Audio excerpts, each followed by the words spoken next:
시나몬과 도넛이 부엌에서 평화롭게 놀고 있어요. 피카소가 방금 선반에서 꽃병을 넘어뜨렸어요. 스프링필드 공작 부인이 그걸 밟지 않게 하기 위해서 여러분은 여기저기를 뛰어다니고 있어요. 밖에 있는 누군가가 우편함 좀 내버려둬 라고 소리지고 있는 게 들려요. 시저의 주인인가 보네요. 저 녀석은 늘 야심만만하죠. 반려동물에게 역사적인 이름을 붙였다면 여러분은 개성의식이 강한 사람임에 틀림없어요. 책 읽는 걸 좋아하고 괴짜로 불리는 것에 개의치 않아요. 늘 미리 계획을 짜고 서두르거나 남에게 휘둘리는 걸 좋아하지 않아요. 모든 것에서 의미를 찾으려고 하기 때문에 레브라도의 이름을 제우스라고 지은 것도 아무렇게나 선택한 게 아니에요. 이런 종류의 이름들의 유일한 문제는 반려동물이 여러분이 대입하는 것을 느끼게 될 거란 거예요. 나폴레옹을 꾸짖을 때 나폴레옹이 쉽게 여러분의 명령을 따르거나 죄책감을 느끼게 될 거라고 기대하지 마세요. 사실 저는 다음 강아지 이름을 대통령님이라고 지을 거예요. 그러면 제가 이렇게 말할 수 있잖아요. 앉아 대통령님. 빨리 들어 대통령님. 땅콩, 캔디, 스시 혹은 집에 누군가가 맛있게 들리는 듯한 걸로 이름 지어졌다면 여러분은 분명 식도락가일 거예요. 음식은 여러분에게 긍정적인 감정을 주기 때문에 반려동물을 사랑해주면서 그걸 반려동물에게 투영하죠. 서두르는 걸 싫어하고 밖에 나가서 친구들, 반려동물들과 식사하는 매 순간을 즐겨요. 여러분은 유머 감각이 뛰어나고 아마 그걸 음식 블로그에 쓰고 있을 거예요.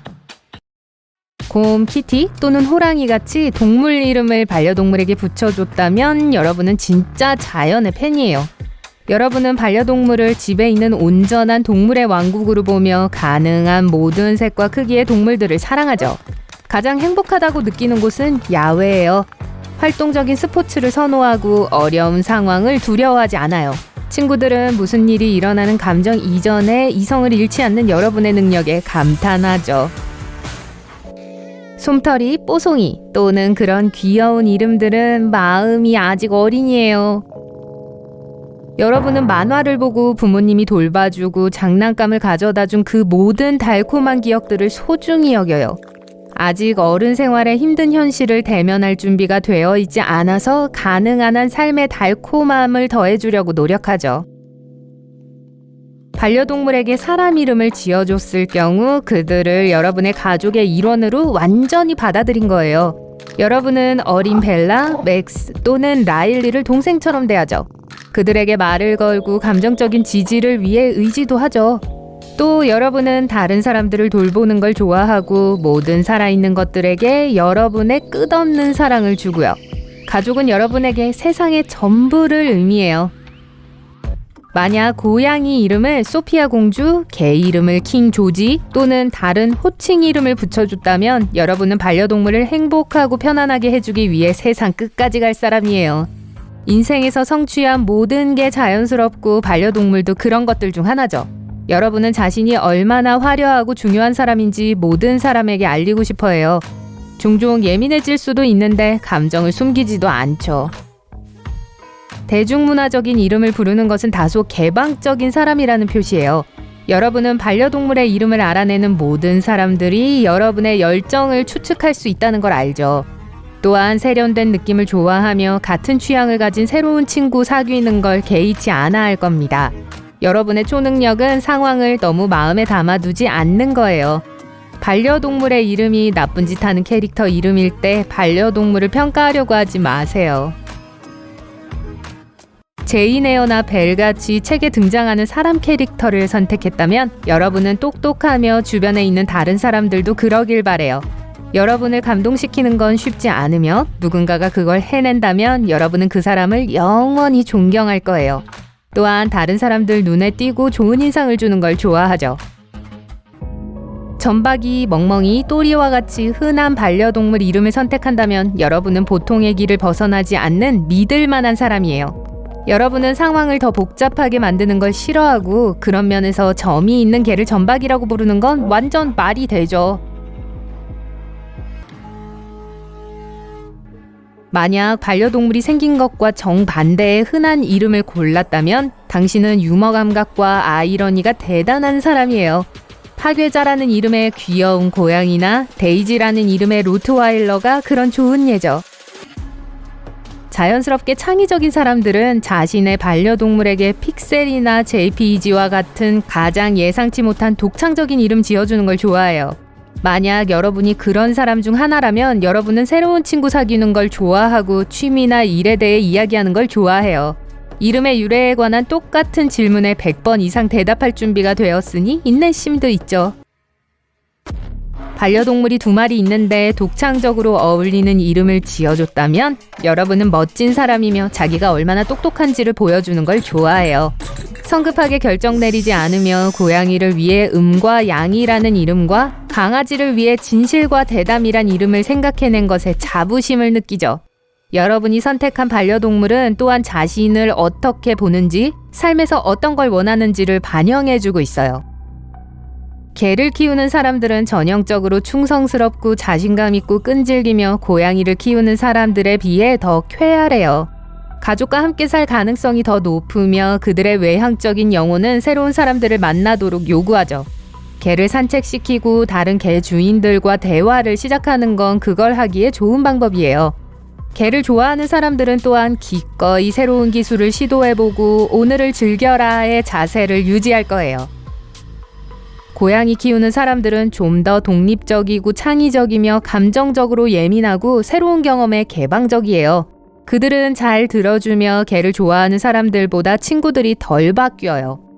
고양이를 좋아하는 사람들은 자신들의 지적인 마음을 충분히 즐길 수 있는 아이러니한 농담과 장난을 좋아해요. 그들은 팀으로 일하는 것에 개의치 않지만 자신이 한 일에 대해선 개인적으로 평가받길 선호하죠. 토끼 키우는 사람들은 대부분 내성적이지만 따뜻하고 타인에 대한 동정심이 많아요. 또 늘 새로운 경험에 열려있죠. 기니피그를 반려동물로 키우는 사람들도 마찬가지예요. 만약 새를 반려동물로 선택했다면 아마 사교적이며 표현력이 뛰어날 겁니다. 아주 개성이 강하죠.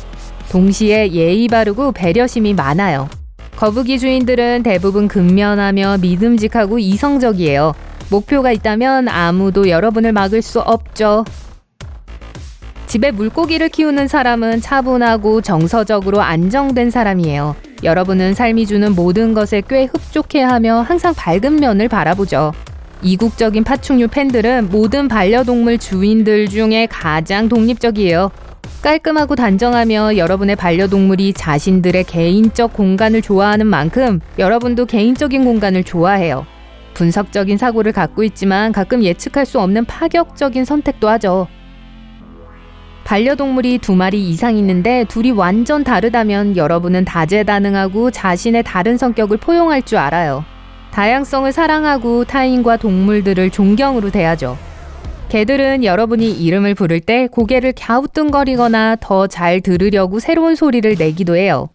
개들은 소리가 어디서 나는지를 알아내기 위해 바깥쪽 귀를 조정하고 있는 거예요. 여러분이 하는 말을 이해할 순 없지만 비슷한 톤을 찾아 그걸 음식, 산책 또는 놀이와 연결시킬 수 있어요. 고양이가 여러분을 보고 윙크한다면 같이 있어서 엄청 편하다고 말하는 거예요. 고양이가 눈을 천천히 깜빡이는 걸 고양이 눈키스라고 해요.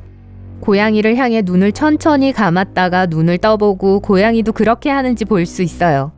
고양이는 사람을 비웃는 일이 거의 없지만 다른 고양이들의 보이지 않는 메시지에 대한 반응으로 그렇게 하기도 해요. 그들은 친구들이 근처에 남긴 페로몬을 감지할 수 있어요.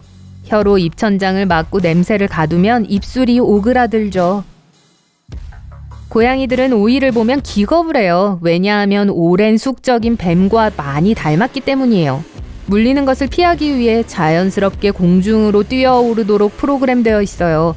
장난감에서 가지에 이르기까지 비슷하게 생긴 건 모두 같은 반응을 일으키죠. 햄스터가 퍼져 있거나 스트레칭을 하고 침구와 장난감을 갖고 노는 걸 보면 행복한 걸 알 수 있어요. 만약 탈출하려고 끊임없이 케이지를 물어뜯는다면 기분이 안 좋으며 불편해하고 있는 거예요. 기분이 나아지게 더 큰 케이지를 가져와야 할지도 몰라요. 애완 앵무새들은 자신들의 야생 조상으로부터 약간의 음식만 먹고 나머지는 떨어뜨리는 능력을 물려받았어요. 야생에선 나중에 더 크고 익은 과일을 얻기 위해 대부분 익지 않은 과일을 떨어뜨리죠. 새끼들을 먹여야 할 번식기에는 음식에 더 까다로워져요. 개들은 가끔 꿈을 꾸기 때문에 잠잘 때 짖고 발을 움직여요. 보고 있으면 눈이 감겨 있지만 깊은 수면 주기에 빠져 있는 것처럼 빠르게 움직이는 걸 볼 수 있을 거예요. 꽤 흥미롭죠?